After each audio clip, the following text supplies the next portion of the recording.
This is the Curious Fella Show. All right, new fans and people and podcast world out there. We got Kurt Hammond, aka Kurt Curtis. What's up, Brian? Thanks for having me. Appreciate it.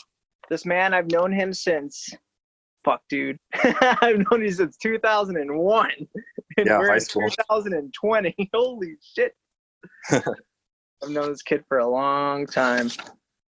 There's even he even wrote me a song about what I was like in high school called Ecuadorian Pimp Smack. We will play it at the very end of the we'll play it at the end of the podcast for everybody. That ended up being probably one of my most popular songs. That was just supposed to be a joke, you know? But it was amazing. It's so insanely catchy. So much so I was telling Phil about this, and Phil's like, "Don't forget Ecuadorian Pimp Smack." I'm like, I know. We're gonna have a cult following, dude. You're gonna have a cult following after this. If this really blows up, people are gonna be banging on your door. Where can they find your music? On my YouTube page, if you just type in Kurt Curtis on YouTube, I have all my eBay stuff, all my eBay videos on there. And then the first videos I ever published on that page are all the tracks to all the albums that I've done. Also, Kurt Curtis on bandcamp.com. You can download any of the albums there as well. At the moment, those are the only two places that I have my music. All right, cool. No problem. I'll leave all that in the show notes as well so people can click and just go to it. Cool. So let's just get freaking started. How did you get started doing eBay? I used to play Magic the Gathering, the card game, in person. And I would go to tournaments, play in these tournaments, play with people. You get prizes, prize packs and stuff based on how you perform. And just by playing that game, you just acquire cards. And at a certain point, you don't need all these cards. So they still have value, even if you're not going to use them. And I'm just like, all right, I'm going to sell the ones that I don't use on eBay.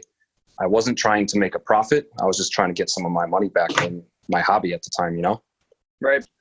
Yeah, I listed a couple cards, didn't even really know what I was doing, but I'm just like, I'm going to go with it. And some of them sold right away. And that's just kind of how it all started. I ended up doing that for a year and a half, just selling my items, specifically Magic cards that I didn't use anymore. There was no plan or intent to make a profit off this kind of stuff. Eventually, I would run into a question or a problem, and I would just type in Google what my problem was, and often it led me to YouTube videos of someone answering my question, my eBay-related question. I then discovered people on YouTube selling on eBay for a profit, and even some of them doing it for a living and a job, and it just kind of blew my mind. And I was just like, I already know how eBay works. I'm already familiar with the platform. I can totally do this.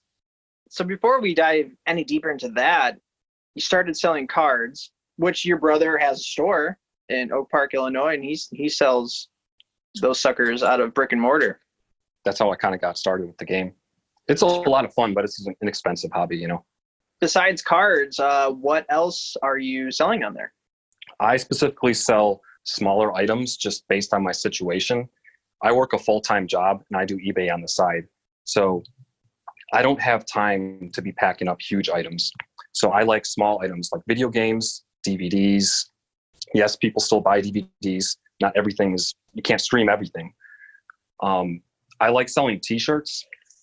There's not too much value in them unless they're vintage, but you can still find cool shirts.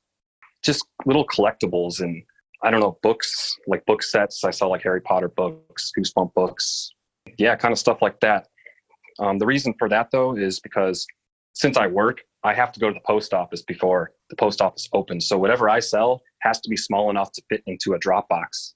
I have to adjust that to my situation. Right.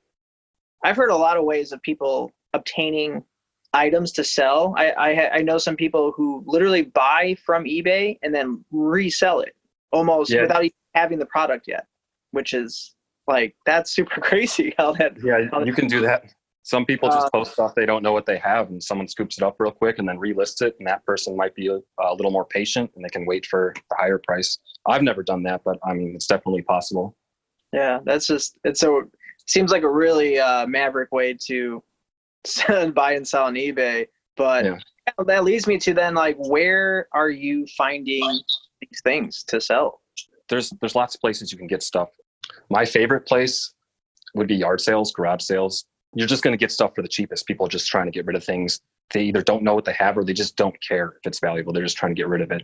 A lot of people like thrift stores, and don't get me wrong, you can find a lot of good stuff at thrift stores, but for me, it's probably my least favorite place to go. A lot of stores kind of know what they're getting, and I feel like that's the main place everyone goes to. And a lot of people that sell on eBay only go to thrift stores.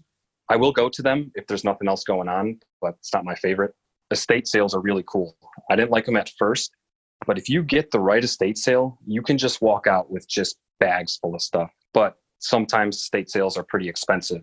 So regardless if the stuff is good, if they're asking too much money, it's not going to work out. But all it takes is that one that they got good stuff and they got reasonable prices. You can just walk out with a bunch of stuff. Also, you can buy stuff off of people just let people know that you're willing to buy. I know a lot of people do auctions too. I haven't really done that or dove into that, but yeah, a lot of people like to do auctions because they can just get a bunch of stuff all at once, and then they don't have to be running around to all these yard sales and stuff. They just kind of get everything at once and then they're good to go. I feel like that kind of stuff though is more like vintage, like antiques, and that's not really stuff I deal with, but for people who do, seems pretty good.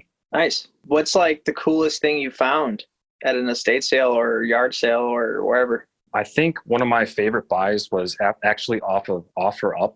This lady had manga books, and she ended up having 400 manga books, and I bought them all for $150. And I've been keeping track of how much I'm been making on those, but man, it's a lot, and I still have some left. So, dude, that was probably my favorite buy. So there's plenty of profit left for each one that you sell. Oh yeah, with the mangas, they came out to like 37 cents a piece or something, and some of these like little, a lot of 5 of them or something sells for like $25 or just depends. Dude, yeah, some of them freaking gigantic. You have to look these things up because some of them are rare, like they don't make them anymore, and some of them are worth barely anything. Like 4 of them for only $10, but some of them, it's just the demand for them. So let's say someone gets something and they just want to know what it is and if it's worth anything. What's like a quick way, maybe besides Google, even though Google's obviously probably going to be it, but like what's a good way to let's say I'm at a yard sale and I find these cards. I'm like, well, I don't know how much the fuck these are worth. Where can I go to kind of figure that out? I just go directly to the eBay app. There's 2 ways to look this up. You type in your item and you can see what's currently listed. And while that is good information, it might not be accurate because you want to see what actually the item is selling for. So in the eBay app, you can go to sold and completed listings, and that'll actually show you what that item has sold for in the last 90 days, how many are selling. So I like to look at the solds and also the actives, because if 5 have sold in the last 90 days, but there's only 1 up on eBay at the moment, then in my opinion, those sold prices don't really matter because those aren't even available anymore. Dang. Also in the eBay app, there's a scanner. So on the search bar, you can click on the little camera and you can actually just scan a barcode of something if it's like a new and packaged thing, and it'll just automatically search the barcode, which is pretty cool. Dude, that's pretty sweet, which actually leads me into my next thought. You get some shady people up on that thing and you're like, okay, wait. I don't understand what's going on. What are some of the popular scams, I guess, nowadays? I typically don't sell items like that. I would say electronics and stuff like that, probably high scam items. For me, I'm paying so little for the stuff that I get. I want to say 99% of transactions go smooth. Every once in a while, you're going to have someone say, hey, this doesn't work, or hey, this is damaged. And they might be telling the truth. They might not. You can offer returns on eBay. I don't. I just bite the bullet and I just give them their money back. Anyone complains about anything, I just refund them because I'm paying $1 for some of this stuff. That's probably not the most popular opinion. If you have returns on, someone can request a return, and then they're supposed to ship the item back to you. And then once you get it, then you refund them. And most people are lazy and won't even do that. So that kind of just ends that a lot of the time. You're going to get that though. And at first it bothered me, but now I just don't care. I just move on. It's like, all right, refund, move on. I think the last time it happened, I got a video game for $1. It was pretty scratched up. I tested it. It worked fine. Someone bought it right away. They get it. They're like, the disc's all scratched and the game doesn't work. Well, I'm like, I know it's scratched. I put that was scratched in the listing. If it doesn't work, I don't know if he's telling the truth or not. It worked for me. I'm not going to fight this guy. I give him his money back. I'm out the dollar I spent on the item, and I'm out the shipping, which is probably like 3 something. And I just move on. I just continue on. I'm not going to, Dude, super smart. Super, super, super smart. Like, that was something I had to learn the hard way when I used to run my mobile mechanic business. When I would, the dreaded phone call, like, there's something else wrong with my car. It's like, oh, no. Then you have to figure you fucked it up or if they fucked it up. And if you fucked it up, you just got to lay it to them like, hey, you know what? I screwed up. I'm going to fix this for you. It's going to cost me some money. But at the end of the day, you get a happy customer. Mm-hmm. Now, if I'm buying items for $50, $100 and trying to sell them for like $300, $400, $500, that's a different story, man. Then I'm going to wait till they return that thing, Oh, yeah. But yeah, I mean, it just depends on the item too. But Right. I'm not, for the most part, I'm paying like $5 or less for almost everything. I mean, there are some exceptions here or there, but All right. So let's say one of the listeners decides they want to give this a shot. Like, what are tips you can kind of give them to get going? I started posting my videos, my YouTube videos on Facebook. So I had a few people actually message me asking how to get started and all this. A lot of people, you don't actually need that much money to get started. I'd say like $100 or less. You have a printer, buy a scale for like $20. Figure out what you're going to get rid of first and then buy packaging for that. And you're pretty much good to go. Now, a lot of people think, oh, where can I go buy stuff? Should I be going to yard sales? No. When you're first starting, I bet you every single person at least has like $5,000 worth of stuff in their house, maybe more, that they don't even use anymore. What? Wait, Yeah. Wait a minute. Hold up. Everyone right now is probably flying through the covers like, we're selling everything. Like, Between clothes and shoes and video games and DVDs and collectibles, shit. I would recommend selling your stuff first that you don't use anymore, because you didn't go out to pay for it specifically to sell. And then you can get some practice in, you can get some reps, figure out how to ship stuff, just get a general idea of how it all works. And then once you run out of stuff or once you feel more comfortable, then start taking some of your own money and trying to buy stuff to flip. Yeah, that's super, dude, that's amazing advice. And I love that you said reps, because repetition in any kind of skill that you're learning is freaking gigantic. Like, the more you're consistent, the more you do it, the faster and better and wiser you're going to become. And you know what? Yep. I remember us having this conversation, like, probably 2 years ago now. Like, you were coming to me for like slight mentorship of how to like get a side hustle, side business, side thing going. And we talked about eBay. Like, went to the beginning stages. And I literally was giving you things that I had. I'm like, practice, but we'll split it. It's cool. And you know what? And you're right. It literally starts with what you have in front of you. And it's so you're going to look at your whole house completely differently. Yep. And at the beginning too, you're going to make mistakes, but you're going to learn from them. You're going to make a lot of mistakes with shipping. Like, shipping's a little bit tricky to get a hang of things, how it all works. And also with items you pick up, like, you're going to think like, oh, this item is great, people are going to love it, and then you buy it and it's nothing, So you're going to make lots of mistakes. So it's good to just practice those mistakes on the stuff that you just don't care about anymore. Right, dude. That's super cool. That hypes me up. Now I'm kind of like looking around. I'm like, what else can I sell? I don't know if that $5,000 was accurate, but I don't know, man. I think so. Like, everyone has so much stuff.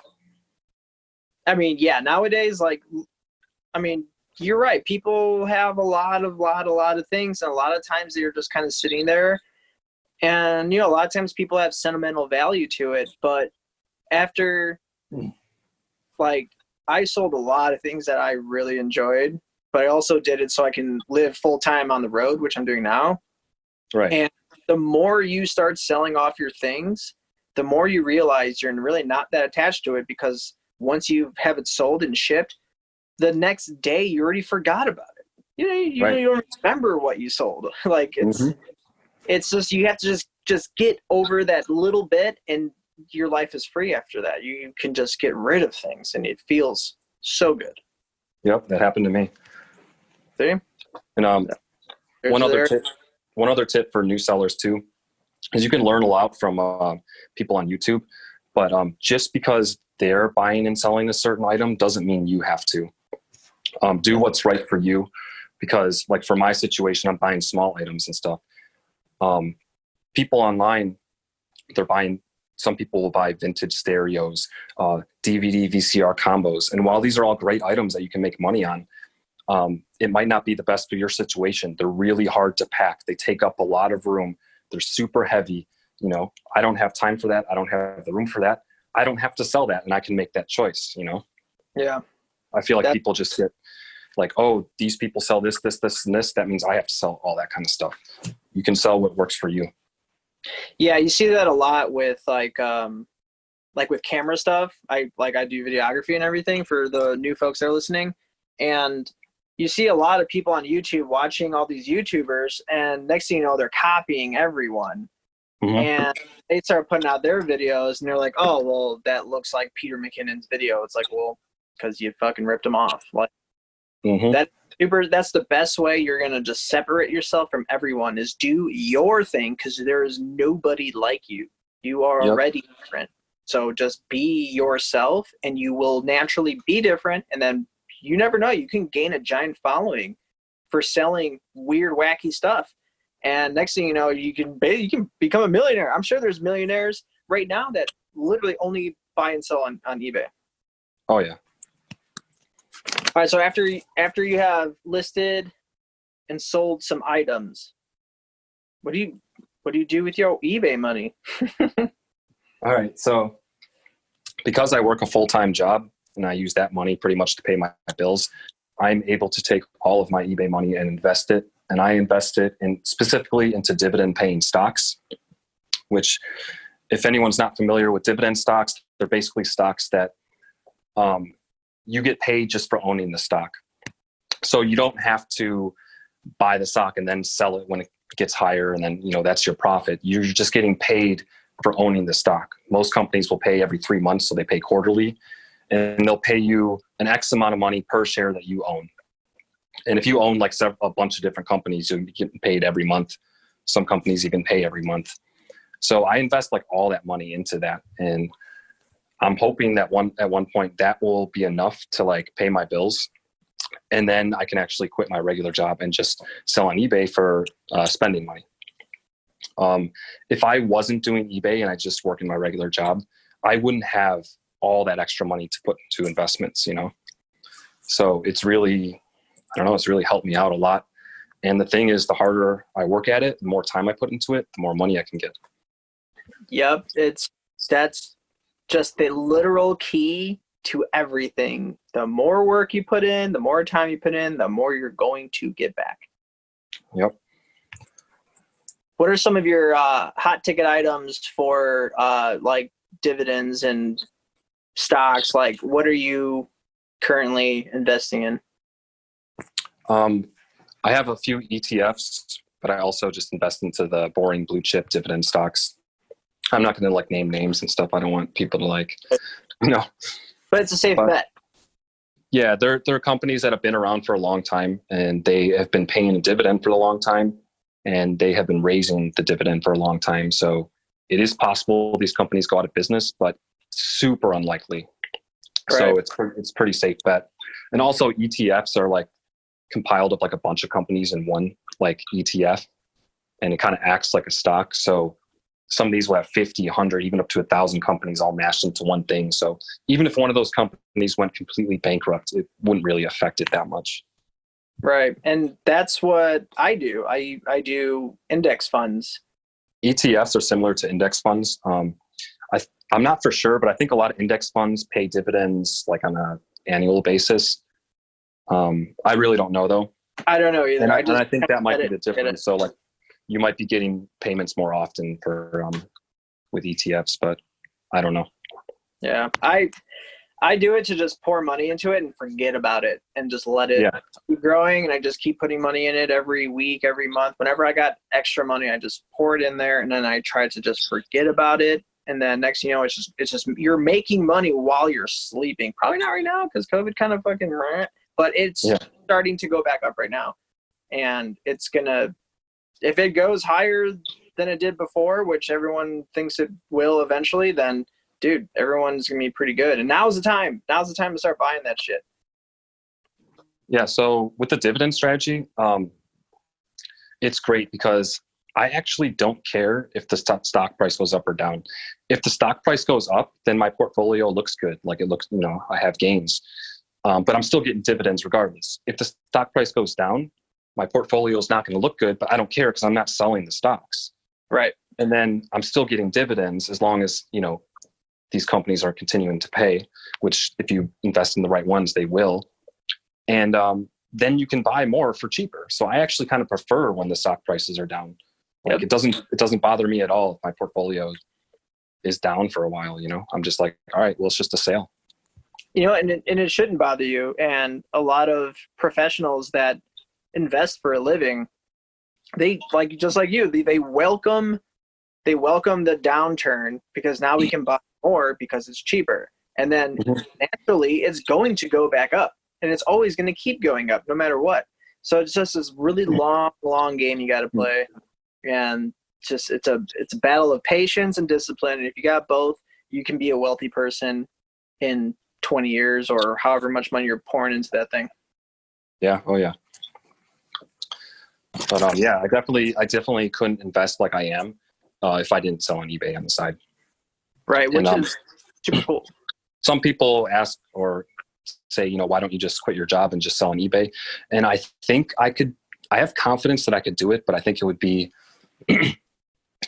kind of hard, but I think I'd be able to fight through it, especially with all the extra time. But then all that money would go towards bills and stuff, and I wouldn't have that much extra, if any extra, to invest. So who knows what happens in the future, but for now, I'm just going to grind through it. And then once I get a dividend stock portfolio built up enough, hopefully that'll, make it a lot easier to transition. Oh yeah. Well, you're on the right track. That's all I know. So, and it's a track a lot of people fear because it does require some work and some money, but once you kind of get started, it becomes normal. And it's just like, why didn't I have done this before? It's just normal life. It's just normal. It's like when you go out and buy something new, you have it and you're like, oh, it's new. And then it becomes normal. That's the same thing as buying stocks. Yeah. You're just like, oh, I own a small piece of Coca-Cola or a small piece of Amazon or a small piece of Walmart. Like, you just it's normal after a while. You're just like, this is what I do. Yeah. Don't be afraid. Just do it. I'll buy like once a month, regardless of what the market's doing. If it's high, low, whatever money I made, put it aside, and I'll just go on a day and just, all right, here's my, here's everything I can buy. I'll just see what's on sale or see what I want to get. All right, dude, that's the way to go. I did that last week, and I was like, it feels good doing that because you're not losing your money. Like that's think about it that way, everyone. Like, yeah, it's leaving your bank account, but you're not losing it. You're actually gaining more of it with that little bit of it. Like, you gotta look at it that way. I look at it positively instead of negatively. You have to be confident that you don't need that money for a long time or ever, because like say you invested a few months ago and then this all happened, and now you say you needed that money and now you have to sell at a loss, you're pretty much screwed. So it can be dangerous and risky. But if you're in a situation where once you put that money in, you don't need it, then you don't have to worry about a time like this, because it's going to go back to normal eventually. That's a very, very, very good insight. I've been told that a ton of times as well. Like, I like that. Cool. So, Kurt, final question, and then dinner time. What kind of person should be doing eBay? Like, what kind of person should be selling on eBay? eBay is not going to be for everyone. You actually have to adjust your lifestyle a little bit. Like, I get home from work, I'm packing orders, I'm not watching TV. I wake up early in the morning, earlier than I have to, so I can stop to the post office before I get to work. If you're going to sell on eBay, you have to consider that. You can't just be lazy and be like, oh, I'll just ship it out tomorrow. Everyone's so used to this fast shipping that you got to be on top of it. And also you have to be consistently listing items So say you have 500 things in your store and, you just don't list anything for a few months and now you're down to like 200, you're not going to get many sales, So you have to be consistent, you have to be motivated, and you have to be dedicated for it to all really work as far as doing it as like a business. If you're just doing it for fun on the side as like a hobby for some spending money, then sure, you can just, you get what you put into it, But yeah, definitely not for everyone. It is time consuming, but I love it. There's something very satisfying about buying something for $1 and then selling it for like $30 and then making that money. Like you earned it and you didn't have to punch a clock for the money. Like it just feels great. Dude, I am so freaking proud of you. So proud of you. glad we've always had these conversations years ago, and I'm super thrilled that I'm seeing you doing this, and you're doing it. Like you're doing the thing. Yeah, I think I remember when we were at Portillo's once just grabbing lunch, and I was talking about eBay, and I was like, well, I don't have the store, I don't have the listings. And then you're like, well, how much is the store? I'm like, I think the starter store is like $5. You're like, just go do it. And that kind of motivated me. And then I just skipped all that and I went straight to like the 1,000 listing store. And it's been, my sales like doubled the first month I did that. And now they're just like way up. That's seriously just everyone's like, what's the secret to everything? The secret is doing the work. That's the freaking secret. Like if you want to make extra money, go find a garage sale, buy some shit, go home, list it, and then do that again the next day, and then the next day, next day, and the next day, forever, or at least until you just kind of give up, which is fine. You can always give up. That's completely, totally good option. What else we got? That's it. All right. So, Kurt, I hope people got a lot out of that, and you're an eBay professional. Almost, but yeah. In my eyes, you're a professional, Kurt. Don't sell yourself short. So how can people find your eBay store? In all my YouTube videos, in the video description, I have a link to my eBay store. All right. I'm not sure what the URL is, but I always just have it there so people can just see, if they want to buy something or if they just want to see like how I go about listing stuff. It's all there. Yeah. Cool. I'll throw that in the show notes as well. How do you spell the Kurt Curtis for YouTube? It's Kurt, K-U-R-T, and then Curtis, C-U-R-T-I-S. Beautiful. What else? Oh, yeah. You have an Instagram now. Yes, just made one. It's at Kurt Curtis 21. Boom. Kurt motherfucking Curtis. He is the man. He's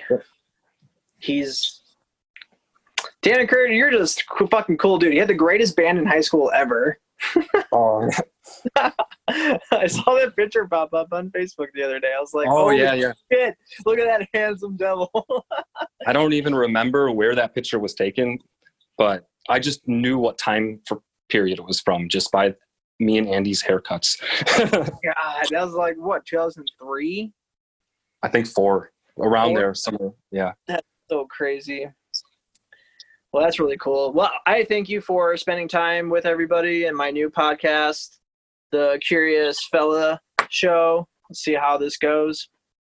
I'm going to put this out right away so everyone that's listening, like, we literally did this probably once I posted 30 minutes ago.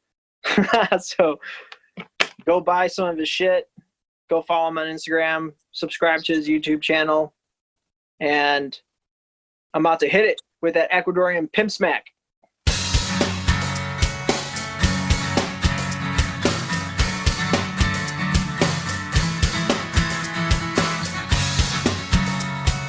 Bromby, bootleg, Ecuadorian pimp smack. Hold on, be right back. I just gotta get on my Mac. See that girl with the black hat and that motherfucking oversized rack? She wanna bet she licks my sack about the end of the night and it's on her back. Pretty soon I'll be between those hips and I'm about to squeeze those tits. This chick is gonna suck my dick. She better swallow my fucking spit. Then I'm gonna Lick my lips, go down on that bitch and kiss that clit. And after that, I'm gonna fuck that bitch. Why? 'Cause I'm the fucking pimp smack shit.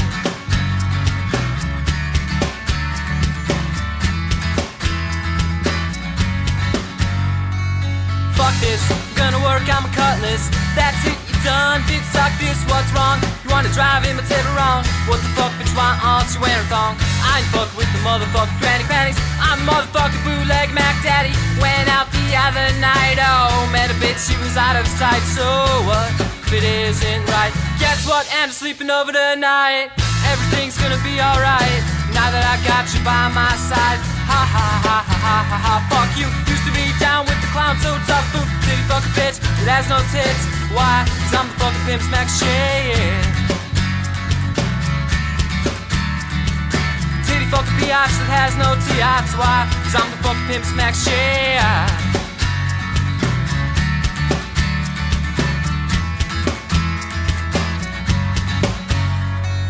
Pimping in the green room is where I met the slut. Stop fucking in the ice cream truck. Don't believe me, she's got double D's. Your girlfriend's booty looks like cottage cheese, but it's gotta be, so don't talk to me. Big pimpin' in the Philippines. Better stay if you know what I mean. Better start eating your collard greens. Wait, hold up, someone's knocking on my door. Oh yeah, I forgot your girlfriend's a whore. Fuck bitch since I was 4. Bitch slap your mama back to Singapore. Bootlegging it, goddammit it. Just got both you bitches pregnant. In the sentiment of a peppermint. Believe me, bitch, it's happening. Oh, oh, I've been waiting all night long. Baby, I wanna sing you a song. Oh, oh, I got nothing left to say. I can't see it any other way. Hey, oh, I've been waiting all night long. Baby, I wanna sing you a song. Oh, oh, I got nothing left to say. I can't see it any other way.